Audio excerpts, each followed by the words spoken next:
নমস্কার, শুভ সকাল আমার প্রিয় বন্ধুরা। কেমন আছেন সবাই? আশা করি সকলে ভালো আছেন, সুস্থ আছেন, আর আমিও ভালো আছি। আমার এই ছোট্ট চ্যানেলে আসার জন্য অনেক অনেক ধন্যবাদ। বড়দের প্রণাম, ছোটদের ভালোবাসা জানিয়ে শুরু করছি আজকের ভিডিও। আজকের ভিডিওটি এখান থেকে শুরু করলাম। এখন বাজে 5:30। আমার সব বাসি কাজ করা হয়ে গেছে। এখন ব্রাশ করতে করতে চলে এসেছি আম গাছতলা। তো একটাও আম পেলাম না। তো যাই হোক, হাত মুখ ধুয়ে চা বানিয়ে নিয়েছি, আর চা খেতে খেতে বৃষ্টি দেখছি। আজকে সকাল থেকে শুরু হয়ে গেল বৃষ্টি। এই সময় বৃষ্টি হলে খুব রান্নার ঝামেলা হয়ে যায়, মানে বৃষ্টিতে ভিজে ভিজে সব কাজগুলো করতে হয়। বৃষ্টি থেমে গেছে আর আমি চলে এসেছি গোবর তোলার জন্য। আর এই দিকে দেখুন, দক্ষিণ দিকে একেবারে কালো অন্ধকার হয়ে আসছে, মনে হচ্ছে এখনই বৃষ্টি চলে আসবে। তো গোবর উঠিয়ে চলে আসলাম রান্না করতে। প্রেসারে আলু সিদ্ধটা বসিয়ে দেব, আর বাইরে উনানে ভাত বসিয়ে দিয়েছি।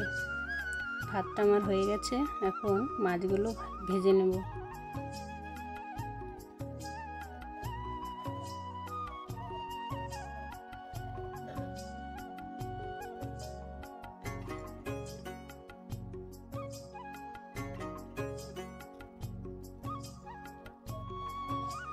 মাছগুলো ভেজে তরকারিটা করে নিয়েছি।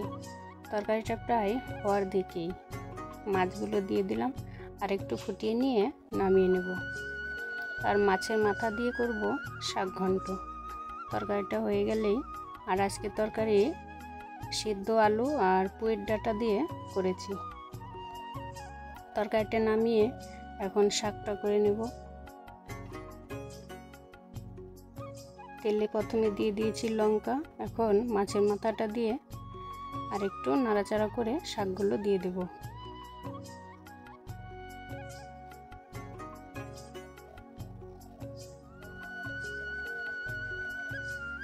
শাকগুলো ভেজে নিয়ে এখন একটুখানি পিটালো দিয়ে দেব, তাহলে শাকটা হয়ে যাবে।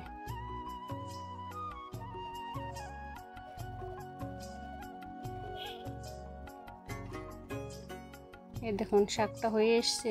একটুখানি আদা বাটা দিয়ে নামিয়ে নিয়েছি, আর এদিকে আমের টকটা বসিয়ে দিয়েছি। আমের চাটনিটা হয়ে গেলেই হয়ে যাবে আমার রান্না। তো রান্না করে সবাইকে খেতে দিয়ে আমরাও খেয়ে নিয়েছি, আর এখন ধোয়া মোছা করতে শুরু করে দিয়েছি। ওইদিকে মা থাল বাসনগুলো ধুচ্ছে, আর আমি এদিকে বারান্দাটা মুছে নিচ্ছি। ভিডিওটি স্কিপ না করে শেষ পর্যন্ত দেখার অনুরোধ করছি। আর এখনো পর্যন্ত যারা আমার ভিডিওটির সঙ্গে আছেন, আপনাদের অনেক অনেক ধন্যবাদ আর ভালোবাসা। ভিডিওটি কোথাও যদি একটু ভালো লাগে তাহলে একটা লাইক করবেন, আর সাবস্ক্রাইব করে ছোট্ট চ্যানেলটির পাশে থাকবেন। বারান্দাটা মুছে তারপরে গরুকে খেতে দিয়েছি। গরুকে খেতে দিয়ে তারপরে বাসি কাপড়টা ধুয়ে নেব।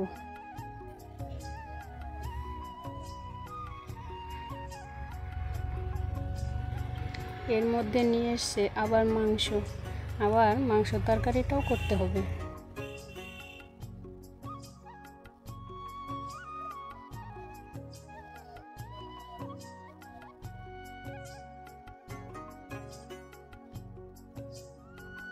বাসি কাপড়টা ধুয়ে মেলে দিচ্ছি, আর দেখুন কেমন হাওয়া, মনে হচ্ছে কাপড়গুলো উড়িয়ে নিয়ে যাবে। আজ সারাদিন আর রোদ ওঠেনি, তো যাই হোক, কাপড়গুলোকে ক্লিপ দিয়ে আটকিয়ে দিলাম। কাপড়গুলো মেলে দিয়ে আর যা কাজ ছিল সব করে নিয়েছি। তারপরে এখন যাচ্ছি দোকানে, একটু পেঁয়াজ আনতে হবে আর শুকনো লঙ্কার গুঁড়ো। দোকান থেকে এসে সব কিছু গুছিয়ে নিয়ে শুরু করে দিয়েছি আবার রান্না। এখন পেঁয়াজগুলো ভালো করে ভেজে নিচ্ছি, তারপরে রসুন বাটা দেব, আদা বাটা দিয়ে আর একটুখানি ভেজে নেব।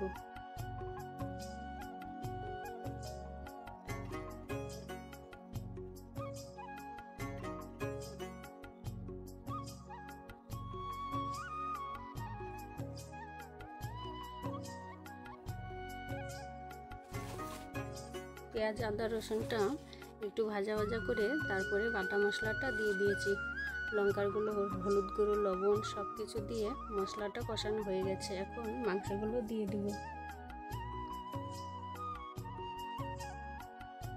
মাংসগুলো দিয়ে ভালো করে কষিয়ে নিয়েছি। আর এখন একটু ঝোল দিয়ে তারপরে ঢাকা দিয়ে দেব।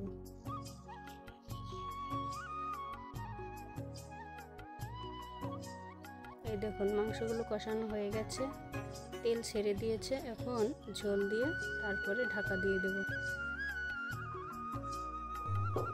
আজকের দিনটা রান্না করতে করতে পার হয়ে গেল। তো চলুন মাংসটা করে নিই, তারপরে দেখাচ্ছি।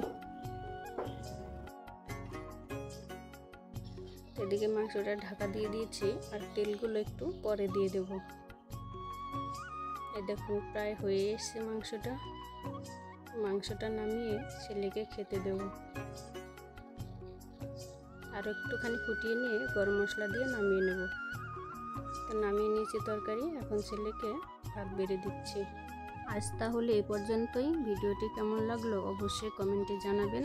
ভালো লাগলে একটি লাইক করে দেবেন এবং সাবস্ক্রাইব করে ছোট্ট চ্যানেলটির পাশে থাকবেন। দেখা হবে খুব শীঘ্রই কোনো একটি নতুন ব্লগে। ততক্ষণ সবাই ভালো থাকবেন, সুস্থ থাকবেন, সাবধানে থাকবেন।